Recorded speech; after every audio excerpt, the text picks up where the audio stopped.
Hello दोस्तों, मैं हूं एडवोकेट पंकज कुमार त्रिपाठी लखनऊ से। दोस्तों, जब मैं बाबा साहब डॉक्टर भीमराव अंबेडकर के बारे में पढ़ रहा हूं, चाहे संविधान सभा की इनकी डिबेट्स हों, संसद में इनके द्वारा दिए गए भाषण हों अथवा इनके द्वारा दिए गए चुनावी भाषण हों, इनके बातों में इतना विपरीतता मिल रही है। कहते कुछ हैं, करते कुछ हैं। सदन के भीतर कुछ कहते हैं, सदन के बाहर पब्लिक में जाके कुछ और कहते हैं। अंग्रेजों के समय में जब हुकूमत में खुद शामिल है तब सरकार से सवाल नहीं करते हैं। भारत की सरकार में जब मंत्री बन जाते हैं तब भी सरकार की खूब तारीफ करते हैं, लेकिन जब अंग्रेज चले जाते हैं तो अंग्रेजों पर सवाल करते हैं। और जब भारत सरकार से कानून मंत्री पद से इस्तीफा देकर चुनावी भाषण देने जाते हैं तो वहां सरकार की केवल खामियां ही गिनाते हैं। तो क्या यह कहा जा सकता है कि डॉक्टर अंबेडकर अवसरवादी और अपने साथियों को धोखा देने वाले थे? क्या डॉक्टर अंबेडकर अवसरवादी और दगाबाज थे? आज हम इसी बात को उनके जीवन के कई दृष्टांतों के माध्यम से आपके बीच प्रस्तुत कर रहे हैं। पहला दृष्टांत है कि जब वे अंग्रेजों के साथ थे और भारत छोड़ो आंदोलन में शरीक नहीं थे बल्कि आंदोलन करने वालों पर हमलावर थे, तब क्या उन्होंने अंग्रेजों को खराब कभी कहा था? और जब तब नहीं कहा तो क्या बाद में कभी उनको कहना चाहिए था? तो पहला दृष्टांत हम देंगे कि अंग्रेजों के प्रति उनके विचार कब बदले। दूसरा कि जब वे संविधान सभा में संविधान निर्माण की भूमिका अदा कर रहे थे, भारत के कानून मंत्री थे, पंडित जवाहरलाल नेहरू के प्रधानमंत्रित्व में वे मंत्री थे और संविधान सभा में 289 सदस्यों में से 208 सदस्य जिसमें कांग्रेस के थे, यानी कांग्रेस की बहुमत वाली संविधान सभा के सहयोग से यह कार्य कर रहे थे, तब ये कांग्रेस और नेहरू सरकार की प्रशंसा करते अघाते नहीं थे। लेकिन जैसे ही चुनाव आ गया 1951 में, चुनाव के ठीक एक महीने पहले इस्तीफा देते हैं और उसके बाद सरकार पर इतनी तोहमतें मढ़ते हैं, कांग्रेस के खिलाफ इतना बुरा प्रचार करते हैं, इतनी बुरी बातें कहते हैं कि आप अगर देखेंगे, पढ़ेंगे तो स्वयं समझ जाएंगे कि यह अवसरवादिता के सिवाय कुछ और नहीं है। तीसरा उदाहरण मैं दूंगा कि जब ये संविधान निर्माण में कांग्रेस के सहयोग से कार्य कर रहे हैं तब ये सारा अच्छा का श्रेय कांग्रेस को दे रहे हैं और जितनी भी बुरी बातें हो रही हैं उनका दोष सोशलिस्ट पार्टी और कम्युनिस्ट पार्टी पर डालते हैं। बात 1949 की करूंगा, लेकिन जब 1951 में ये चुनाव में जाएंगे कांग्रेस के खिलाफ में, तब ये सोशलिस्ट पार्टी के साथ गठबंधन कर लेंगे। तो तीसरा उदाहरण होगा। और चौथा उदाहरण कि ये सरकार से इस्तीफा देने के बाद भारत के अनुसूचित जातियों और पिछड़े वर्गों के लिए क्या काम किया है, इस पर तत्काल रिपोर्ट मांगने लगते हैं और कहते हैं कोई रिपोर्ट आई ही नहीं है, कहीं कोई कार्य हुआ ही नहीं है। और इधर अक्टूबर 1951 में यह सरकार को इन बिंदुओं पर घेर रहे हैं, अपनी ही सरकार को जिससे अभी हाल ही में इस्तीफा दिए हैं। और उधर महज 2 महीने के भीतर ये सुप्रीम कोर्ट में जमींदारों का मुकदमा लड़ रहे हैं। जमींदारी उन्मूलन कानून जो उत्तर प्रदेश, मध्य प्रदेश, बिहार की कांग्रेस सरकारों ने बनवाए थे और तमाम पार्टियां मिलकर बनवाई थी, उन कानूनों को असंवैधानिक घोषित करवा के जमींदारी व्यवस्था को बनाए रखने के लिए सुप्रीम कोर्ट में दलील दे रहे होते हैं। आइए एक एक करके चलते हैं, थोड़ा समय लगेगा, ध्यान से सुनिएगा, फिर आपको समझ में आएगा कि डॉक्टर अंबेडकर उस तरह का आचरण करते थे जैसे आज के नेता हैं कि एक पार्टी से दूसरे पार्टी, दूसरे से तीसरे पार्टी, तीसरे से चौथे पार्टी में जाते हैं। ये पार्टी तो नहीं बदलते थे, लेकिन चूंकि पार्टी के मुखिया खुद थे और इनके बाद इनकी पार्टी में कोई दूसरा या बगल वाला नेता नहीं होता था, ये अकेले सबसे बड़े नेता होते थे और इन्हीं के तर्ज पर इनकी पार्टियां चलती हैं। आज भी देखिए, जो अंबेडकरवादी पार्टियां वो ऐसे ही चलती हैं। लेकिन ये उस जमाने में ऐसा कर ले रहे थे जब नया नया लोकतंत्र शुरू हो रहा था, तो यह बात जानना बहुत ज्यादा जरूरी है। मैं आपको पहला उदाहरण दे रहा हूं 28 अक्टूबर 1951 के इनके भाषण का, जो लुधियाना में इन्होंने दिया था। और इस भाषण पर मैंने आपसे पहले भी चर्चा की है, लेकिन मैं अभी इस भाषण से पहले आपको बता दूं कि 1951 में डॉक्टर भीमराव अंबेडकर इस भाषण में किसकी आलोचना कर रहे हैं? अंग्रेजों की आलोचना कर रहे हैं। इन्होंने लिखा है, भारत पर जब अंग्रेजों का शासन था तब उन्होंने हमें कैसे धोखा दिया यह मैं बताता हूं। और यही बताने में, इस पर मैं वीडियो बना चुका हूं, यही बताने में बताते हैं कि ईस्ट इंडिया कंपनी भारत में आई तो यहां पर उसके पास अपने सैनिक तो थे नहीं, फिर वो कैसे अपनी सत्ता चलाई। देखिए लिखे हैं, भारत से सैकड़ों मील दूर रहने के बावजूद भारत में अपने शासन की स्थापना करने में वे कैसे सफल रहे। तो इसी में कह रहे हैं कि उन्होंने शेड्यूल कास्ट के लोगों से सहायता ली, लेकिन उन्होंने हमें कुछ नहीं दिया। यहां कह रहे हैं कि उन्होंने हमें कुछ नहीं दिया। कब कह रहे हैं? चुनाव में 1951 में कह रहे हैं। हुजूर यही बात तो गांधी जी, पंडित जवाहरलाल नेहरू, सरदार वल्लभ भाई पटेल, चंद्रशेखर आजाद, सुभाष चंद्र बोस, भगत सिंह, न जाने कितने क्रांतिकारी, चाहे नरम दल के हों या गरम दल के हों, ये लोग भी तो यही बात कह रहे थे कि अंग्रेज धोखा दे रहे हैं।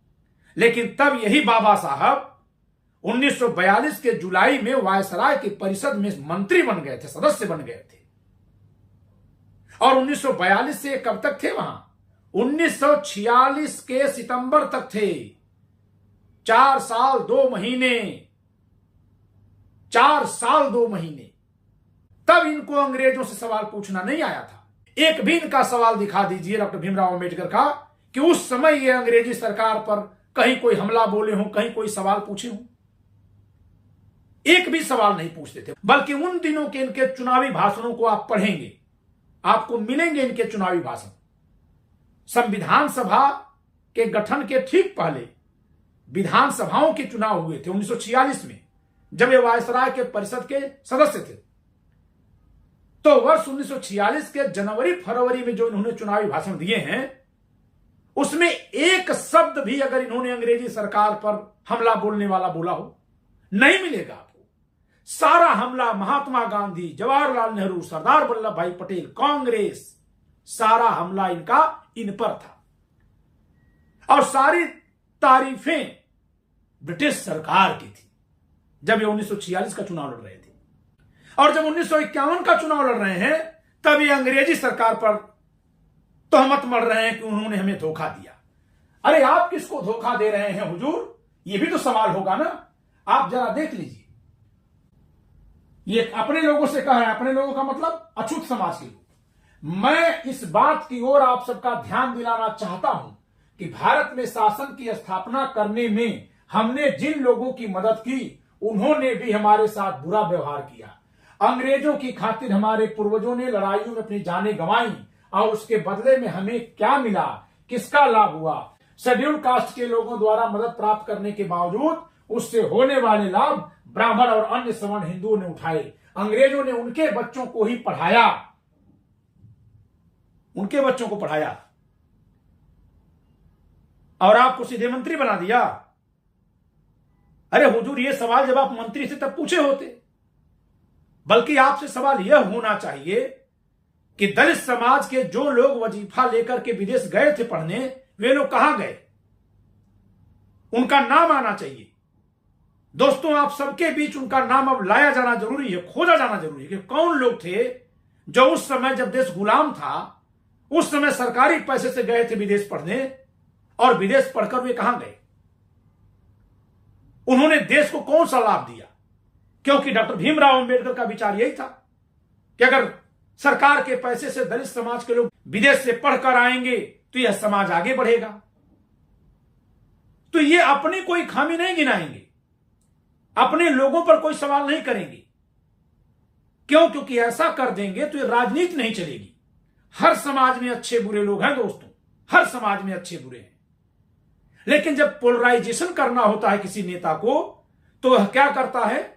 वह केवल दूसरे समाज का दोष गिनाता है और अपने समाज को पीड़ित या एकदम से उदार, एकदम से बेहतर, बढ़िया, सताया हुआ, धोखा खाया हुआ, यही बताता है।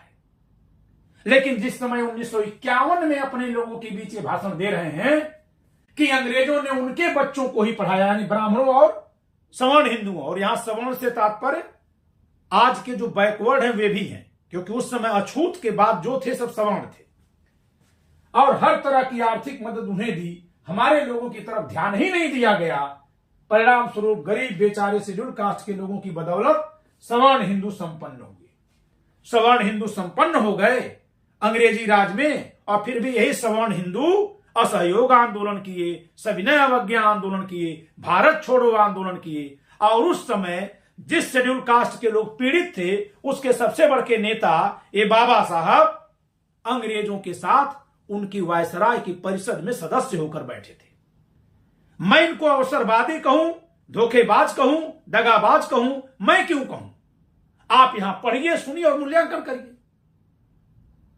यह 1951 का इनका भाषण है और आप सब जानते हैं कि 1942 में जिस समय भारत छोड़ो आंदोलन चल रहा था उस समय ये अंग्रेजों के साथ मिले हुए थे और ये देखिए अक्टूबर 1951 में ये भाषण दे रहे हैं और तब अंग्रेजी सरकार को कोस रहे हैं। मैं आपको चुनौती देता हूं कि इनका संपूर्ण वांग्मय खोज लाइए, कहीं भी ये अंग्रेजी हुकूमत की आलोचना इसके पहले नहीं करेंगे। हां, एससी के लिए, अछूत समाज के लिए कुछ मांगने के लिए वे मुसलमानों को ज्यादा दे रहे हैं इस तरह से कहकर उनकी आलोचना करते हैं, सवाल करते हैं उनसे, लेकिन पब्लिक में उनकी आलोचना नहीं करते हैं। तो एक तो आपने देख लिया कि जो व्यक्ति 1942 से 1946 तक वायसराय के परिषद में थे तब उन्होंने अंग्रेजों के खिलाफ कुछ नहीं बोला, कुछ नहीं पूछा, बल्कि आजादी की लड़ाई लड़ने वालों पर ही हमेशा हमलावर रहे। और अब जब देश आजाद हो चुका है, देश में अपना संविधान लागू हो गया है और तब जब पहला चुनाव हो रहा है तब इनको अंग्रेजों की सताई हुई कहानी याद आ रही है। तब इनको अंग्रेज याद आ रहे हैं कि अंग्रेजों ने हमारे समाज को धोखा दे दिया। लेकिन यहां भी ये निष्पक्ष बात नहीं कह रहे हैं, यहां भी ये जाति द्वेष भड़काने वाली बात कर रहे हैं। जाति द्वेष भड़का रहे हैं कि हमने अंग्रेजों का साथ दिया, अंग्रेज सत्ता में आए, लेकिन फिर अंग्रेज इतने दयालु हो गए कि उन्होंने सवर्णों के बच्चों को पढ़ाए और हमारी पूंजी पर, हमारी मेहनत पर, हमारे श्रम के दम पर सवर्णों के बच्चे सक्षम हो गए। यानी इनको वोट दे दें और अपने दिलों में वे सवर्णों के लिए नफरत भर लें। यानी डॉक्टर भीमराव अंबेडकर जो कुछ सुना रहे हैं कहानी, उसमें इनका कुल मिला के अंतिम में हासिल क्या होगा कि गांव में रहने वाले दलित समाज के लोगों के दिल दिमाग में शेष अन्य जातियों के लिए नफरत भर जाएगी और वे इनको वोट दे देंगे। हासिल तो यही होगा ना, और यही हुआ है। और यही कारण है कि जैसे ही वो समाज थोड़ा सा आगे बढ़ा है तो अपने ही नेताओं को चमचा कहना शुरू किया, अपने ही लोगों में जो सफल हो गए थे कांग्रेस की नीतियों से उनको अपमानित करना शुरू किया।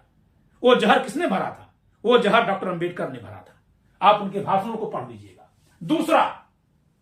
दूसरा उदाहरण मैं इनके कांग्रेस प्रेम को लेकर दूंगा कि ये कांग्रेस से कितना लगाव रखने लगते हैं।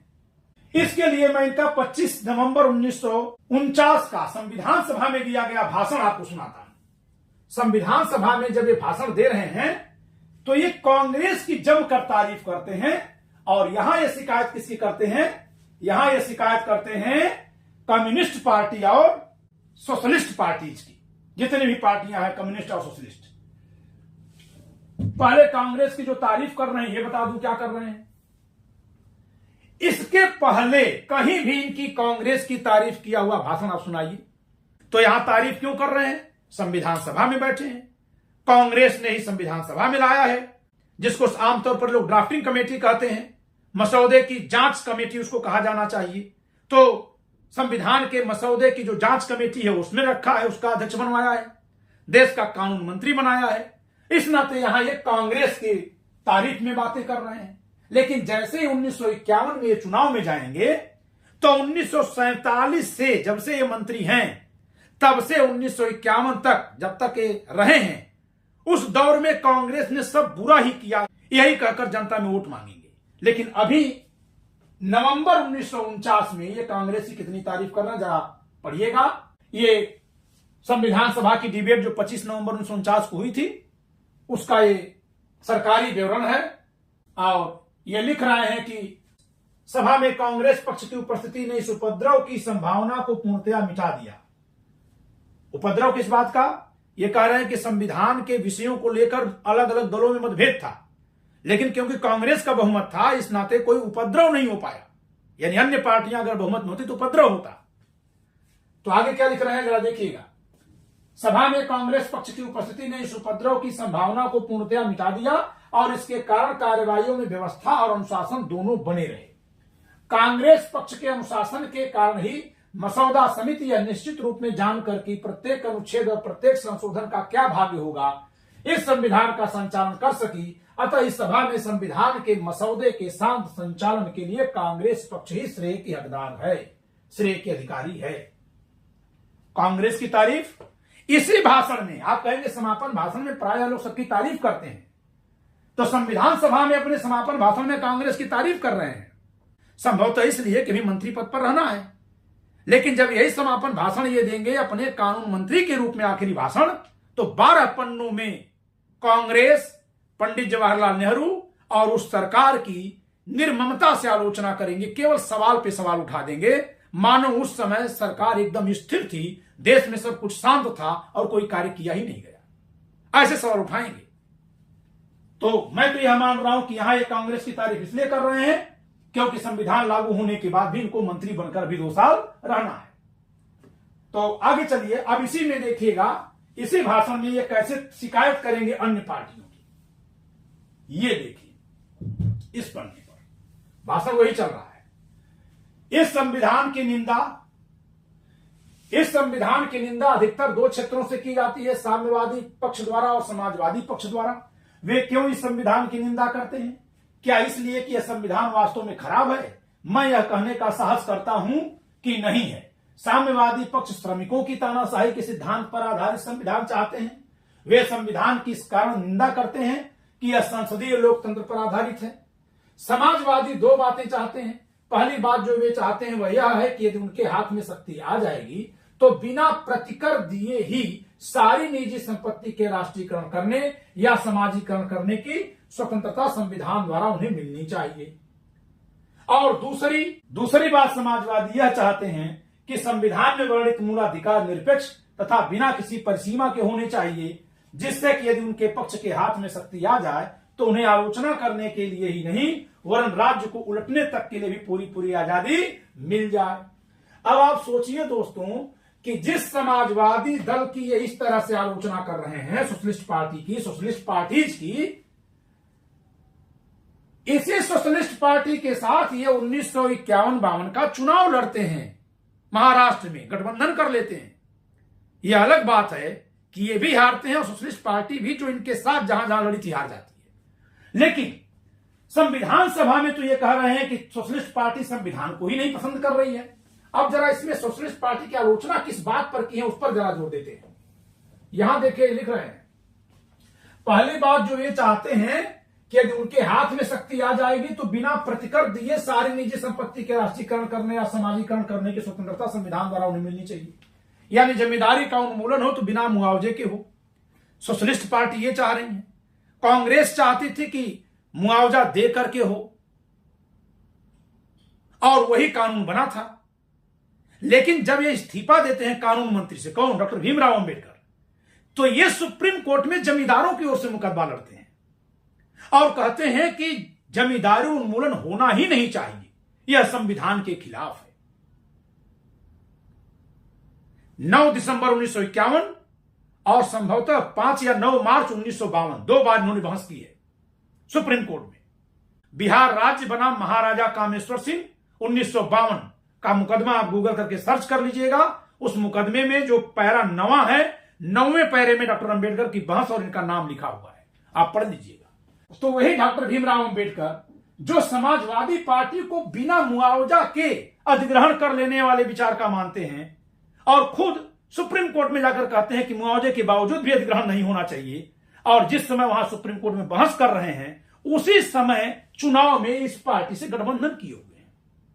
मैं इसीलिए तो कहता हूं कि डॉक्टर भीमराव अंबेडकर बखूबी यह जानते थे कि जिस समाज से वो वोट लेते हैं, जिस समाज की राजनीति करते हैं, उसको ये जो कुछ भी कह देंगे वो सुन लेगा और जो ये कहेंगे उसे ही वो सच मानेगा, क्योंकि ये कहते हैं कि हम दोनों एक जाति के हैं। जातिवादी राजनीति का शुभारंभ करने वाले कौन है इस देश में? डॉक्टर भीमराव अंबेडकर। मैं आपको दिखाऊंगा कि कैसे इन्होंने क्रिमिनल ट्राइब्स को राइट टू वोट न देने पर सहमति जताई है, क्रिमिनल ट्राइब्स पर। अब आगे चलते हैं। आपको 2 उदाहरण मिल गए, एक अंग्रेजी सरकार के साथ होने और फिर उनका खिलाफत करने, दूसरा समाजवादी दल की शिकायत करने फिर उनके साथ हो जाने। अब तीसरे चलते हैं, कांग्रेस के साथ इन्होंने क्या किया।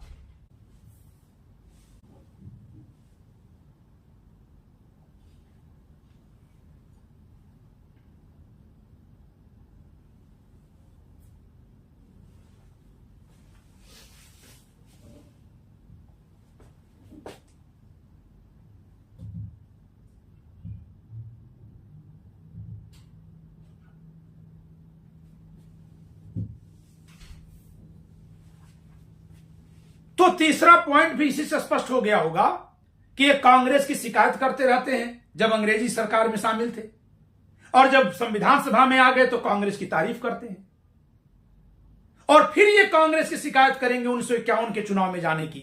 तो तीसरा जो दृष्टांत मुझे देना था कि इनका अवसरवाद कांग्रेस के खिलाफ होने, फिर कांग्रेस के साथ होने, फिर कांग्रेस के खिलाफ होने का है, उसमें कांग्रेस के खिलाफ होने वाला दृष्टांत बचा हुआ वो मैं दिखा दूंगा। तो चलिए उसको देखते हैं। यह है डॉक्टर भीमराव अंबेडकर का 10 अक्टूबर 1951 का वह लिखित स्पष्टीकरण जो इन्होंने कानून मंत्री से इस्तीफा देने के बाद लिखा था। इसमें ये कठोर निंदा करते हैं कांग्रेस पार्टी और नेहरू जी की, कठोर आलोचना करते हैं, भयानक आलोचना करते हैं। यहां तक कर देते हैं कि जब से ये थे विरोधी शिविर में थे, मैंने इस पर वीडियो बना करके आपको आपके बीच प्रस्तुत भी किया है कि 4 वर्ष 1 महीना 26 दिन हो गए और कोई कार्य हो ही नहीं रहा है। मैं तो कानून मंत्री की हैसियत से था, मैं तो बहुत छोटा था, बिना साबुन की साबुनदानी वाला इनका मंत्रालय था। ये देखिए, जिस विभाग के मंत्री पद पर ये 4 साल कार्य किए, उसी विभाग को कहते हैं हम इसे खाली साबुनदानी कहा करते थे। किसको? कानून मंत्री को। मैं जानता था कि कानून मंत्रालय की प्रशासनिक तौर पर महत्ता नहीं है।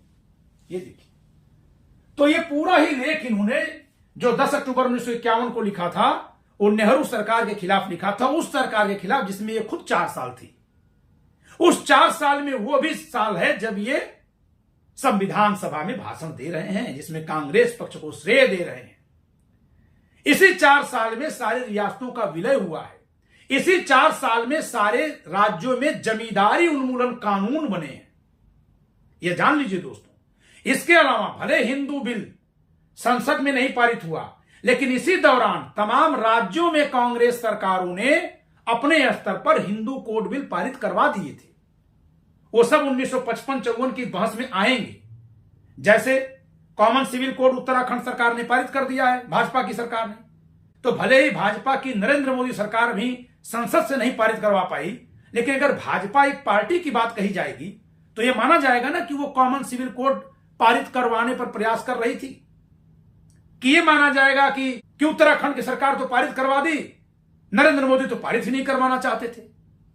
यह नहीं कहा जाएगा। अगर आगे चलकर के वो पारित करवा देते हैं तो यह बात नहीं कही जाएगी, बल्कि यह कहा जाएगा कि जहां अपने को सक्षम समझ रहे थे वहां पारित करवा रहे थे और शेष के लिए प्रयास कर रहे थे। तो यही हुआ हिंदू कोड बिल में भी। लेकिन ये केवल आलोचना करते हैं। अब हम दूसरे विषय पर आते हैं। ये जरा देखिए, अब मैं दूसरे विषय का उल्लेख करूंगा जिससे मैं सरकार से असंतुष्ट रहा, सरकार से असंतुष्ट हो गए। यह पिछड़ी जाति और अनुसूचित जाति के साथ किए गए बर्ताव से संबंधित है। मैं अत्यधिक दुखी था कि संविधान में पिछड़ी जातियों की सुरक्षा के लिए कोई उपाय शामिल नहीं किए गए। अच्छा, पिछड़ी जाति की उपेक्षा के लिए कोई उपाय शामिल नहीं किए गए हैं। यह कार्य राष्ट्रपति द्वारा नियुक्त किए जाने वाले एक आयोग की सिफारिशों के आधार पर कार्यकारी सरकार द्वारा किया जाना था। नहीं हुजूर, कभी भी कार्यकारी सरकार द्वारा यह सब कार्य नहीं होगा। आपको मैं बता दूं दोस्तों कि भले ही 26 जनवरी 1950 को राष्ट्रपति के तौर पर डॉक्टर राजेंद्र प्रसाद कार्यभार संभाले हैं, लेकिन क्या 26 जनवरी 1950 को जब वो राष्ट्रपति बने तो उनका चुनाव हुआ था? उनका चुनाव 1952 में होगा, क्योंकि संविधान के अनुसार चुनाव कौन करेगा? लोकसभा, राज्यसभा और प्रदेश की विधानसभाएं। तो उस समय न तो देश में लोकसभा थी, संविधान सभा अंतरिम संसद के तौर पर काम कर रही थी, लोकसभा तो थी ही नहीं, राज्यसभा भी नहीं थी, विधानसभाएं भी नहीं थी। तो अभी तो ये सब होना है हुजूर। आप ये लिख करके अक्टूबर 1951 में जनता के बीच केवल चुनावी भाषण देकर के जहर भरने का काम कर रहे थे। कार्यकारी तौर पर राष्ट्रपति अभी बैठे हुए हैं। 1952 में आपका संविधान अस्तित्व में आता है, जब सारे चुनाव हो जाते हैं। आप खुद बताइए दोस्तों कि इस देश में पहला आम चुनाव कब हुआ? 1951 के अक्टूबर से मार्च 1952 तक। तो 1952 तक जब तक चुनाव ही नहीं हुआ है तब तक संविधान लिख तो गया है, पूरी तरह से यह ऑपरेशनल कैसे है? तो एक तो यह आलोचना गलत है। दूसरी बात कि आप कह रहे हैं कि पिछड़ी जातियों के लिए आप कुछ नहीं कर रहे हैं, तो आपको जरा ध्यान होना चाहिए कि ये जो राज्यों में जमींदारी उन्मूलन के कार्य हो रहे थे, उन कार्यों से जो जमींदारियां खत्म हुई, जो जमींदारों के खेत आम कृषकों में बंट गए या बंटने वाले थे, बंट नहीं गए, बंटने वाले थे, बन गए थे कानून लेकिन लागू नहीं हुए थे, वे पिछड़ी जातियों के लिए नहीं थे। पिछड़ी जातियों के लिए सर्वाधिक उत्थान का कार्य जमींदारी उन्मूलन है। ये राहुल गांधी को पता ही नहीं, वो बोल भी नहीं पाएंगे। इस नाते पिछड़ी जात के लोग हमेशा कांग्रेस पर हमलावर रहते हैं। मुझे कांग्रेस की कोई पैरोकारी नहीं करनी है, लेकिन जमींदारी उन्मूलन से सर्वाधिक फायदा कृषक जातियों को हुआ। यादव, कुर्मी, कोयरी, गुजर, पासी, ये जो जातियां होती हैं, जितनी भी ये जातियां हैं, ब्राह्मणों को भी कुछ खेत मिला, गरीब ठाकुरों क्षत्रियों को भी मिला। आप बीपी मंडल के बारे में पढ़ाइएगा कि जब वहां जमींदारी खत्म होती है तो वहां की आम जनता ने कहा था, एक मुरहो मरा तो पूरा इलाका बसा। मरा का मतलब स्टेट को, साम्राज्य को, जमींदारी सिस्टम को मरा कह रहे हैं, व्यक्ति को नहीं। ऐसे ही एक मुहावरा, लोकोक्ति वहां चलती है। तो आप ये कैसे कह सकते हैं कि पिछड़े के लिए कुछ नहीं किया, अनुसूचित के लिए कुछ नहीं किया? कारण क्या था? अब ये राजनीतिक गोलबंदी करने जा रहे थे उस समय, जबकि देश में भी लोकतंत्र नया नया ही था। इन्हीं की वजह से संविधान सभा में तमाम लोग कहते थे कि ये जो लोकतंत्र का संविधान बन रहा है, इसमें लोग जातिगत आधार पर वोट मांगेंगे। आजादी के पहले जातिगत आधार पर वोट मांगने वाला केवल एक नेता थे, डॉक्टर भीमराव अंबेडकर। वही शुरू से जात के आधार पर वोट मांगे हैं, जात के आधार पर पृथक निर्वाचन क्षेत्र मांगे थे। लेकिन किसी दिन मैं इस पर चर्चा करूंगा, वीडियो बनाऊंगा कि उनके इतना सब कुछ करने के बाद भी 1990 तक वे केवल महारों के नेता के रूप में जाने जाते थे और उसी रूप में थे। शेष और कोई समाज उनका साथ नहीं दिया था, बल्कि लोग बाबू जगजीवन राम के साथ खड़े थे बहुत बड़े पैमाने पर। और 1990 के बाद भी आज हम लोग 2026 में आ चुके हैं, अभी भी अछूत जातियों में से भी अनेक जातियां ऐसी हैं जो डॉक्टर भीमराव अंबेडकर को नहीं मानती हैं, और उनके द्वारा डॉक्टर भीमराव अंबेडकर को अपना नेता न मानने का बहुत वाजिब कारण है।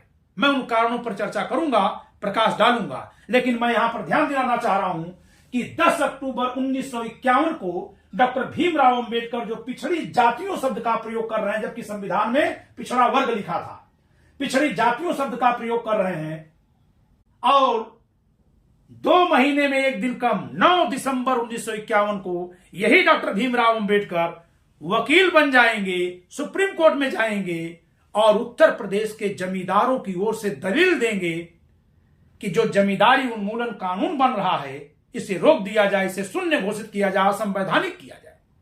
आप बताइए दोस्तों कि यदि उनकी दलील पर सुप्रीम कोर्ट मान जाता, सुप्रीम कोर्ट के जज अगर इस बात से कहीं प्रभावित हो जाते कि ये तो भाई भारत के संविधान निर्माता खुद आ गए हैं, और इनकी बात मान करके जमींदारी उन्मूलन कानूनों को वहीं असंवैधानिक घोषित कर दिए होते, तो आज जिनके भी पास खेत है, जो पहले कृषि के माध्यम से आगे बढ़े, 1991 के बाद अर्थव्यवस्था बदल गई है। इस नाते जो आज खेतिहर लोग हैं वो कमजोर दिखाई दे रहे हैं, अन्यथा किसान ही सबसे समृद्ध होता था इस देश में। क्या वे लोग किसान बन पाए होते जो जमींदारी उन्मूलन से खेत पाए हैं? क्या उन पिछड़ों का कोई विकास हो पाता? तो यहां जब चिट्ठी लिख रहे हैं आम जनता में, तब तो लिख रहे हैं कि सरकार पिछड़ों के लिए क्या की है। कौन सी सरकार? जिस सरकार में 3 दिन पहले तक ये मंत्री थे, खुद कानून मंत्री थे, अब उसी सरकार पर तोहमत मढ़ रहे हैं। और इधर सरकार, कौन सी सरकार? तमाम राज्यों में जो कांग्रेस सरकारें थीं, उन सरकारों ने जो जमींदारी खत्म करने का कानून पारित किया है, और जिनमें कांग्रेस ही नहीं थी बल्कि चौधरी चरण सिंह जैसे किसान नेताओं का बहुत बड़ा कंट्रीब्यूशन था। इन लोगों के सहयोग से, सबके समन्वय से जो ये अधिनियम पारित हुए थे, उनको असंवैधानिक घोषित करवाने के लिए सुप्रीम कोर्ट में जमींदारों के वकील बनकर के डॉक्टर भीमराव अंबेडकर दलील दे रहे थे। तो इसीलिए मैंने कहा कि जब डॉक्टर भीमराव अंबेडकर की सारी बातों को आप पढ़ेंगे और उसको आप समय के हिसाब से मिलाएंगे, तो अवसरबाजिता आपको स्पष्ट दिखाई देगी, जैसा कि मुझे यहां दिख रहा है। मैं तनिक भी इनके प्रति कोई दुराग्रह या पूर्वाग्रह की भावना से ग्रस्त नहीं हूं, लेकिन आखिर ऐसा क्या है कि ये जिसके साथ होते हैं उसके लिए उस समय गाते हैं, जब वो चला जाता है तो उसकी शिकायत करते हैं। तो दोस्तों, उम्मीद करता हूं कि जो दृष्टांत मैंने बताए हैं, ये 4 दृष्टांत ही डॉक्टर भीमराव अंबेडकर के बारे में बहुत कुछ बयां कर देंगे आपको। शेष दृष्टांत में अगली वीडियोज में बताऊंगा कि डॉक्टर भीमराव अंबेडकर जिस तरह के सूत्र बता रहे थे संविधान सभा में, यदि वे सूत्र मान लिए गए होते तो जितनी भी कम संख्या वाली अनुसूचित जातियां हैं वे आज जितना भी थोड़ी बहुत तरक्की कर पाई हों वो भी नहीं कर पाई होती, चाहे वे धोबी हों, डोम हों, मुसहर हों। इसके अलावा डॉक्टर भीमराव अंबेडकर जिन 4 सालों तक वायसराय के साथ उसके परिषद में बैठे हुए थे, जरायम पेशा जातियां कहकर के जिन जातियों को प्रतिबंधित किया था अंग्रेजों ने, चाहे वे पासी हों, खटीक हों, गुजर हों या अन्य तमाम जातियां, उन पर से वह प्रतिबंध हटाने के लिए एक बार भी आवाज नहीं उठाए थे।